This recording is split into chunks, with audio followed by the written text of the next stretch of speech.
Hey everybody, Mr. Elliott here. This lesson I'm about to show you is completely optional. You do not need to watch it if you don't want to.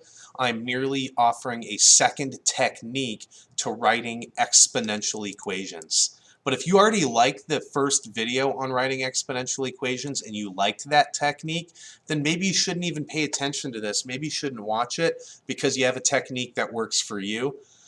This is meant to give you a second option to use. Sometimes people find this technique easier, sometimes people find this technique harder. Let you decide. I'm going to use this exact same example that I used in my previous problem. And this was how I went about writing my equation previously. It works. It's a great technique. This other technique is using transformations. And on this one, you want to treat this smaller point like it's the 0, 1 point. All right, and if this is like the 0, 1 point, let's examine a couple different scenarios. Scenario 1, what if I wanted to go 2 to the x versus 3 times 2 to the x? Well, as we've graphed these previously, that 0, 1 point became 0, 3. So whatever this y coordinate is, that's going to tell, if it's the 0, 1 point, this y coordinate is going to tell you what the a value is. It's going to give you the vertical dilation. Then, second scenario. Same thing, I still have the 2 to the x and the 3 times 2 to the x, but this time I'm also going 4 to the right. Well, the 0, 1 point would now travel to 4, 1, whereas the other one, which was at 0, 3, is now at 4, 3. So essentially, the x-coordinate gives you a horizontal translation, and the y-coordinate gives you the a value, the vertical dilation. So, with that idea, if I treat this 3, 8 point like it's the 0, 1 point in this scenario, this 8 represents the vertical dilation, so it is automatically my a. And then this is times b to the x minus, because this x coordinate is typically 0, but now it's 3, it's to the x minus 3. And now we algebraically work to find the b. The one downside with this is you cannot, because we've been using this point to create this part, we must use this point to finish it off. So I get 5,000 equals 8 times b to the 7 minus 3. I divide both sides by 8. 5,000 divided by 8. 5,000 divided by 8 is 625. So I get 625, and then this is b to the 4. You fourth root both sides, you get b equals 5. So my equation is y equals 8 times 5 to the x minus 3. So it's slightly different, and if we compare the other equation that I got the other day, using the other technique, I got 8 over 125 times x to the third.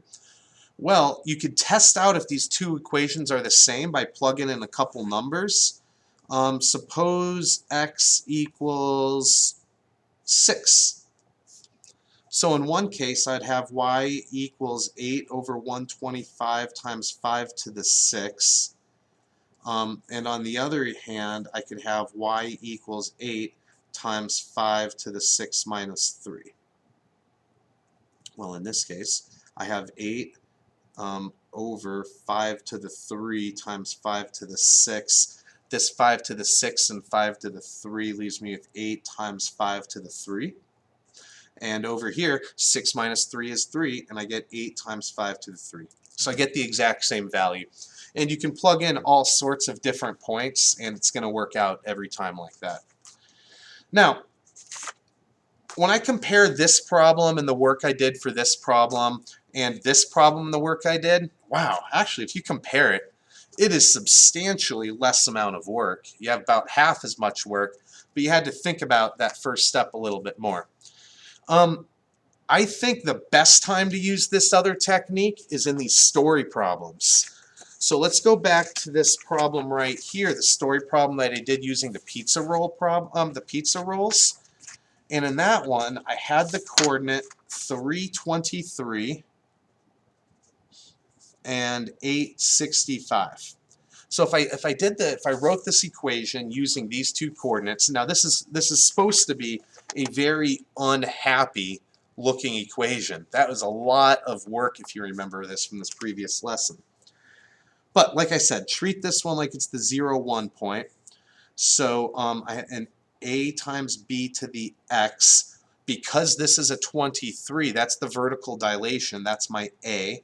So I have 23, and then this is normally 0, but it's 3, so it's moving 3 to the right, so x minus 3. So I work that, and now I plug my secondary coordinate in, so I get 65 equals 23 times b to the 8 minus 3. Divide both sides by 23, so I have 65 over 23. This becomes b to the 5. And when I do my fifth root, I get fifth root 62 over 23. So my final equation is y equals 23 times the fifth root of 62 over 23, all raised to the x power. And that's this equation. And if you compare it to my other exact equation that I got, you can't even compare how much simpler this equation looks. Wait, I left something out. I forgot about the x minus 3. Oops. Silly Elliot. So the equations will look a little bit different. And the mathematical explanation is, if you think about this, this is this stuff to the negative 3. And that's this negative 3 right here. It's the same stuff, but this x minus 3 mathematically is equivalent. I can show that too. So last little thing I'll show is that, so if I had y equals 1, if I simplified this one, this is like saying that it's 23 times the fifth root of 65 over 23. I brought it to the numerator, so it would now be the negative 3 power times fifth root of 65 over 23 to the x. And now when you add the exponents together, you get negative 3 plus x, or x minus 3, same thing. All right, students, so that was a second technique on how to write an exponential equation when you're given two random points. If you liked this technique, you should use it in the future. If you did not like this technique, or if you didn't watch this video, you probably shouldn't use this technique. All right, everybody, have yourself a great day, and I will see you on Monday. Bye-bye.